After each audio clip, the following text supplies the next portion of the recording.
말씀의 본문 요한일서 3장 1절에서 3절 말씀 중심에서 행복 애로의 초대라는 제목으로 말씀을 전하고자 합니다. 여러분 행복하십니까? 안 하더라도 아멘으로 여러분들이 아멘은요 그렇습니다 이런 뜻도 있지만 아멘은 그렇게 되기를 소원합니다. 여러분 소원일 수 있습니다.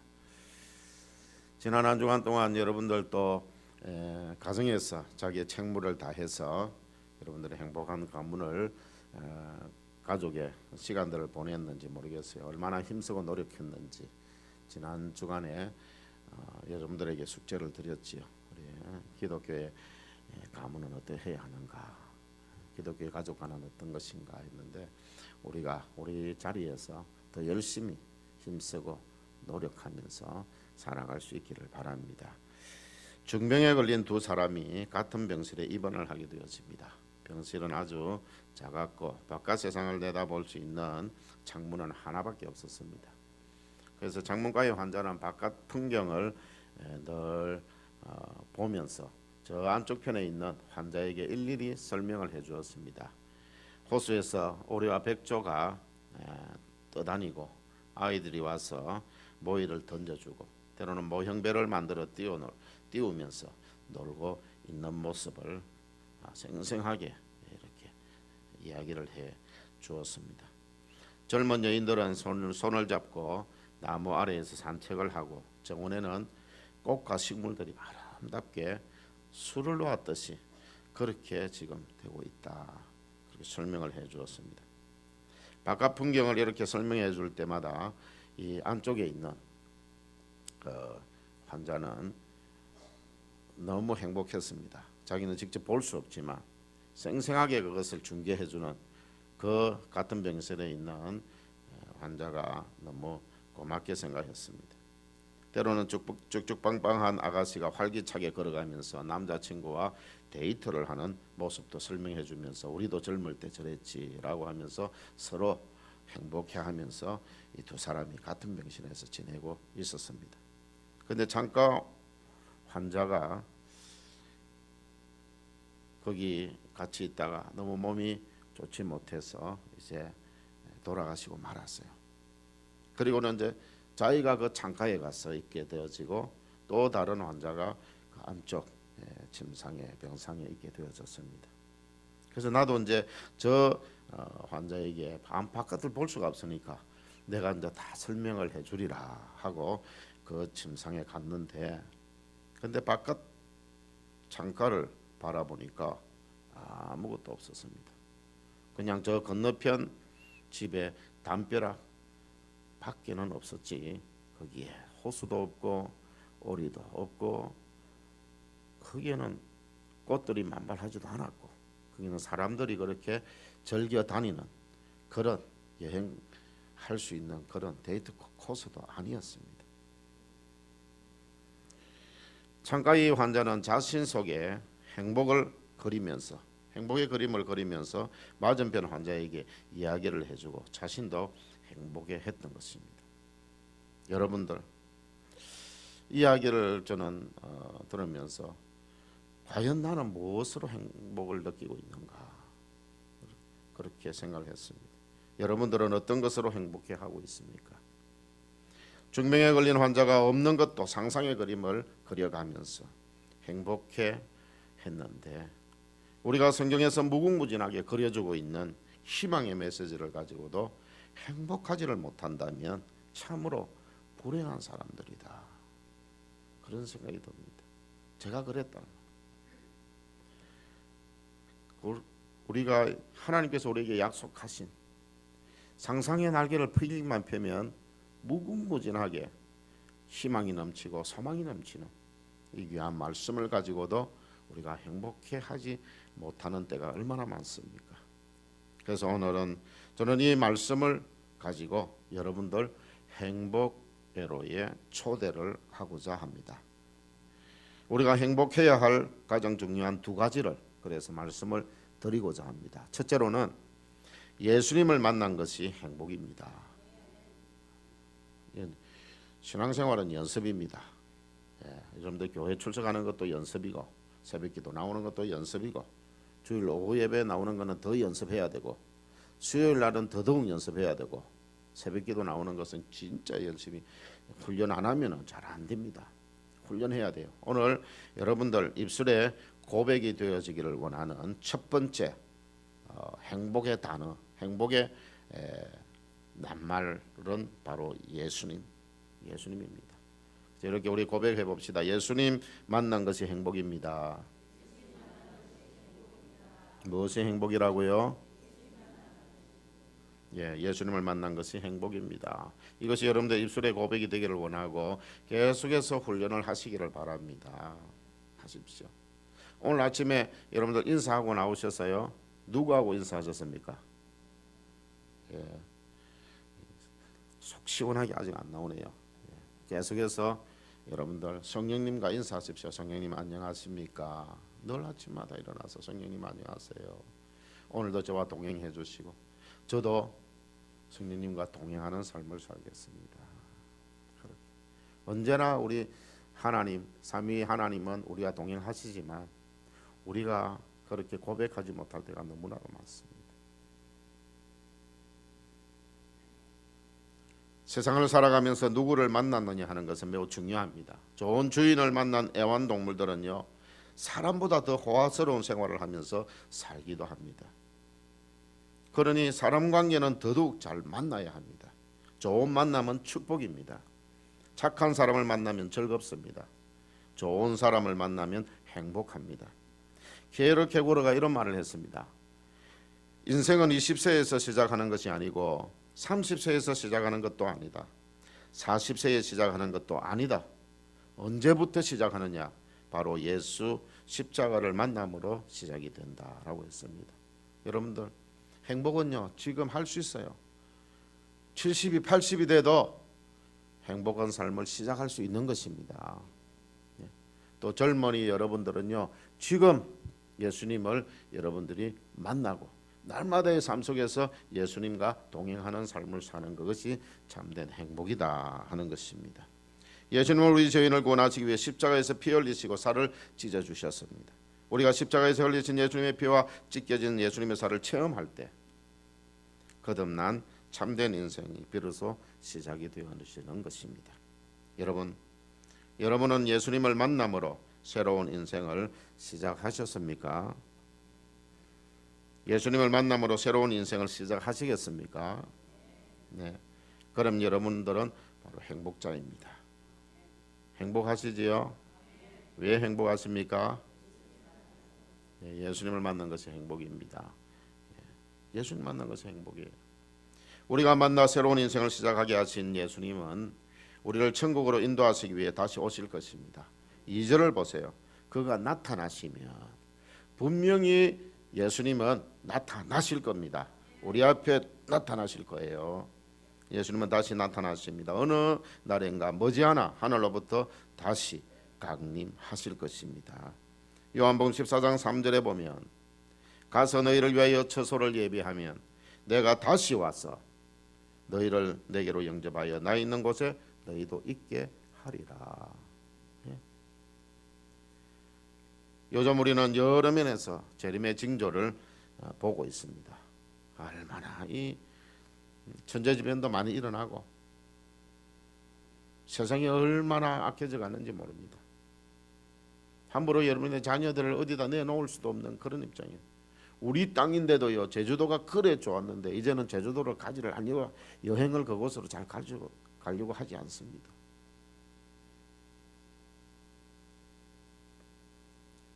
그래서 아이 하나가 간다 하면은 절대 못 보내지요. 친구하고 가든지 그렇게 뭉쳐 다녀야 되지. 안심이 되어지는 그런 시대를 우리가 맞이했습니다. 주님이 다시 오실 때에 우리는 홀연히 변화되어 공중에서 주를 영접하게 되어질 것입니다. 그때 우리는 영광스러운 천국으로 예수님께서 우리를 데리고 가실 것입니다. 그곳은요 눈물도 없는 곳입니다. 그곳은 슬픔도 없는 곳입니다. 그곳은 질병도 없는 곳입니다. 죽음도 없는 곳입니다. 지금 우리는 이 암에 걸려서 고통당하고 있는 우리 성도들을 위해서 우리가 지금 계속해서 기도하고 있습니다. 근데 주님 오시게 되면은요, 이제 그 모든 것이 끝이 난다는 말입니다. 모든 것이 다. 경제적으로 여러분들 어렵습니까? 여러분들 어려운 점들이 있더라도 이 소망 가운데 사십시오. 주님이 오시면 그 모든 것은 끝이 난다는 사실입니다. 끝이 나요. 우리에게 큰 위로의 날이 이제 다가오고 있는 것입니다. 여러분 개인적인 종말을 앞에 두고 있는 분들도 있지 않아요. 이미 우리가 나이가 많이 들어서 이제는 나는 이 세상에 살 날이 얼마 남지 않았구나 생각하는 분들도 이제 주님께서 우리에게 주실 위로의 날이 다가오고 있다. 그렇게 생각하고 행복한 삶을 사시기를 바랍니다. 근데 오는 데는 시간이 있지만은요, 갈 때는 순서가 없습니다. 그래서 우리 모두가 오늘이 내 마지막 날이라 할지라도 그날이 바로 큰 위로의 날이다. 나에게 큰 위로의 날이다. 주님의 위로가 있고 주님이 우리를 다시 만나주시는 그날. 지금도 우리가 주님을 만나서 행복한 삶을 살지만 그때는요, 우리가 만나서 예수님을 만나면 천국으로 가게 되어질 겁니다. 거기는 온전한 행복이 있는 곳이잖아요. 그곳으로 우리가 가게 될 것이라는 말입니다. 그래서 사도 바울처럼 죽음아 사망아 너의 손은 것이 어디 있느냐 하면서 힘차게 오늘 내가 뭐 때로는 사고로 죽든 안 그러면 전쟁이 일어나서 죽든 뭐 이렇든 저렇든 80 넘은 우리 어느 목사님께서 지난 주간에 저를 찾아오셔가지고 그런 말씀을 하셔요. 이제 만약에 이 땅에 전쟁이 터지거나 안 그러면은 이제 우리 이 땅이 공산주의화 되어서 버리면은 목사님하고 저하고는 죽은 모습입니다. 이런 이야기를 하더라고요. 그래서 우리는 죽어도 천국 가는 것이니까 뭐 별 두려울 게 있겠습니까? 우리 하나님 잘 섬기고 또 우리에게 맡아준 사명 잘 감당하는 것이 그것이 중요하지 않겠습니까? 그런 이야기를 나눈 적이 있습니다. 그렇습니다. 2절 종반부를 보세요. 우리도 주님과 같이 된다고 하셨습니다. 우리도 주님과 같이 된다고. 지금 우리 육체가 죄로 가득하고 연약하지만 그때는 영광스러운 몸이 된다는 것입니다.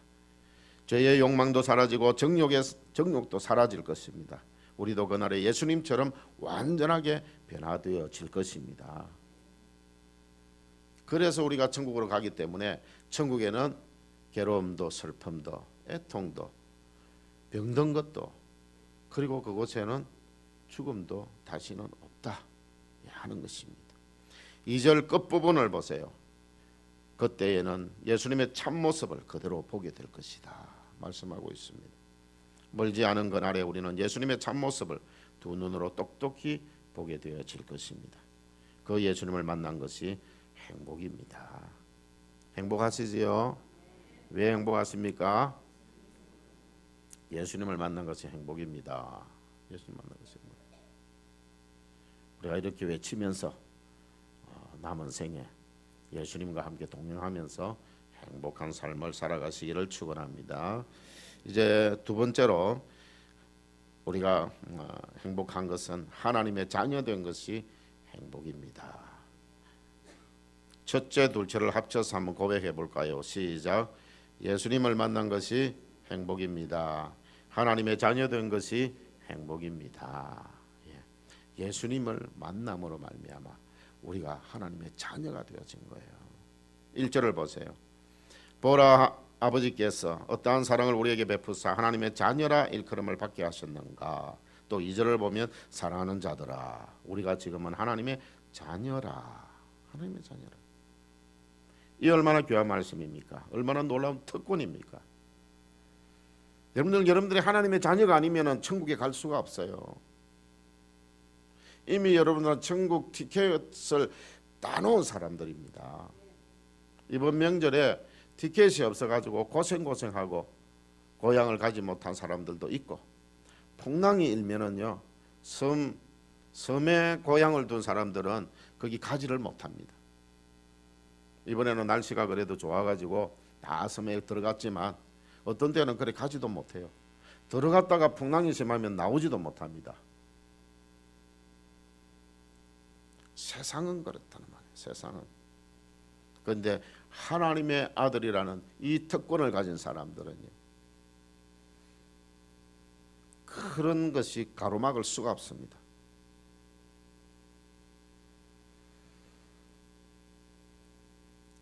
어떻게 우리가 하나님의 자녀가 되었습니까?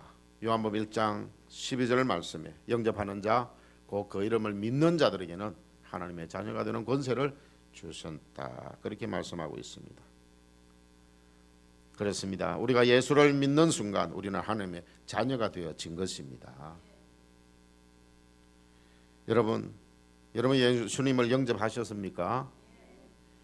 아니면 혹시 오늘 처음 오신 분들이 있다면, 아직도 예수님을 영접하지 못한 분들이 있다면 오늘 여러분들이 예수님을 영접하시겠습니까?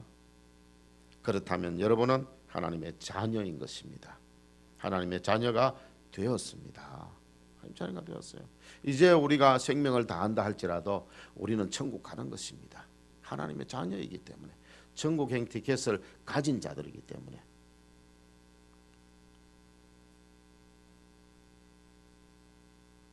또 질문하겠습니다. 행복하십니까?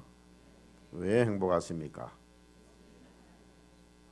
예수님을 만난 것이 행복이고 하나님의 자녀된 것이 행복이기 때문입니다. 예, 그렇습니다. 여러분, 이런 말이 있어요. 한 번 해병은 영원한 해병이다. 해병대도 안 나왔으면 어찌 그래 알아요. 저는 우리 아버님이 해병대 12기 출신이라서 늘 그 이야기를 들어오고 그랬습니다. 그분들은 대단하더라고요. 한 번 해병은 영원한 해병이라고 하는 해병이라는 것에 대한 자부심을 가지고 있는 거예요. 여기 해병대 나오신 분들 계세요? 그런 자부심이 대단하더라고요. 그래서 어떤 음식점을 가도 거기에는 해병대 마크를 딱 붙여놔요. 그래서 서로 이야기가 통해요. 저희 아버님하고 같이 그 해병대 식당에 가지고, 우리 사장님 해병대 나오셨다면서요? 저도 해병대 나왔습니다. 아이고 어르신 몇 기십니까? 나는 12기입니다. 그 자리에서 충성하더라고요. 엄청나더라고요. 그리고 한 번은 교회에서 근무를 하고 있는데 덩치가 이만한 사람이 껄렁껄렁하게 해가지고 와가지고, 목사님입니까? 예, 목사입니다. 그래요. 나 좀 돈이 필요한데 돈 좀 주시오. 막 그러더래요. 그래서 아이고 그렇습니까? 예. 내가 해병대 나온 사람이요. 그러면 주먹을 쥐면서 해병대 나온 사람이요. 그러면서 막 위협을 하는 거예요. 아이고 그렇습니까? 그래서 저희 아버님이, 저는 해병대 12기인데 몇 기입니까? 하니까 충성해가지고 도망가 버리더래요. 해병대가 한 번 해병은 영원한 해병이라 그러는데, 죄송합니다. 제가 목소리가 좀 갔어요. 그런데 그것도 아니더라고요. 그런데 한 번 하나님의 자녀가 여러분들이 되었으면 여러분은 영원한 하나님의 자녀입니다. 이게 영원한 거예요. 이게 해병이 영원한 게 아니고, 그 12기 해병대 어른이요, 이 세상에 안 계세요. 천국 갔었어요. 중요한 것은 영원한 하나님의 자녀이기 때문에 저희 아버님은 천국 가셨고, 이 땅에는 안 계시는 거예요. 영원히 어디 있습니까? 이 땅에서. 이 땅에는 영원한 것이라는 건 없습니다. 세상의 권력자들 보세요. 그 자리에서 떨어지는 때가 오지 않습니까? 그런데 하나님의 자녀는 결코 그렇지 않습니다. 때로는 하나님께 불순종할 때가 있어도 그래도 여전히 여러분은 하나님의 자녀입니다. 여러분을 벌하실 때가 있어도 절대 호적에서, 우리 하늘나라 호적에서 파버리지는 않습니다. 영원한 자녀이기 때문입니다. 로마서 8장 35절 38절 39절에 보면, 누가 우리를 그리스도의 사랑에서 끊으리요? 환난이나 공고나 박해나 기근이나 적신이나 위험이나 칼이랴. 내가 확신하노니 사망이나 생명이나 천사들이나 권세자들이나 현재일이나 장래일이나 능력이나 기품이나 다른 어떤 피조물도 우리 주 예수 그리스도 안에 있는 하나님의 사랑에서 끊을 수 없느니라. 끊을 수 없다. 그 어떤 것도. 세상의 그 무엇도 예수님 피로 구원받은 우리 신분을 바꿀 수는 없습니다. 우리는 예수님을 믿음으로 사랑받는 하나님의 자녀가 되어졌습니다. 우리는 영원한 하나님의 자녀이기 때문에 그 어떤 것도 여기에서 끊어버릴 수 없다 하는 것입니다. 이렇게 사랑받는 하나님의 자녀가 된 것이 바로 행복인 것입니다. 다시 또 질문해 볼게요. 행복하십니까? 왜 행복하십니까? 예수님을 만난 것이 행복이요 하나님의 자녀된 것이 행복이기 때문입니다. 그래서 늘 이렇게 우리가 고백하면서 살아갈 수 있기를 바랍니다. 행복의 초대는 바로 삼위일체 되신 하나님께서 우리에게 초대하는 것입니다. 초대하는 거예요. 그래서 예수님을 만난 것이 행복입니다. 그리고 하나님의 자녀인 것이 행복입니다. 늘 우리 성령님을 장로님과 동행하면서 또 힘든 일이 있을 때마다 참된 행복을 여러분들이 외치시기를 바랍니다. 외치십시오. 3절을 읽고 결론을 맺도록 하겠습니다. 3절 같이 읽겠습니다. 시작. 이 소망을 가진 자마다 그의 깨끗하심과 같이 자기를 깨끗하게 하느니라. 아멘. 하나님께서는 거룩하신 분이십니다. 그래서 내가 거룩하니 너희도 거룩하라. 그래서 우리는 항상 깨끗하고 정직하고 순결하고 구별되게 살아가야 하는 것입니다. 우리가 예수님 만나 하나님의 자녀가 되었고 주를 향하여 소망을 가진 자라면 죄 가운데 빠져 있으면 안 됩니다. 날마다 자기를 깨끗하게 하기 위해서 힘쓰고 노력해야 합니다. 깨끗한 생활로 다시 오실 예수님을 맞이할 준비를 하면서 예수님을 만난 행복 그리고 하나님의 자녀된 행복을 날마다의 삶 속에서 누리면서 살아가는 우리 귀한 성도들 다 되시기를 축원합니다. 기도하시겠습니다. 하나님 아버지 고맙고 감사합니다. 하나님께서 초대하시는 행복으로의 초대에 응답하여 남은 생에 참된 행복을 누리다가 주님 부르시는 날 행복하게 주님께 나아갈 수 있게 하여 주시옵소서. 예수님 이름으로 기도드리옵나이다. 아멘. 우리의 소망 되시는 주님을 찬양하겠습니다.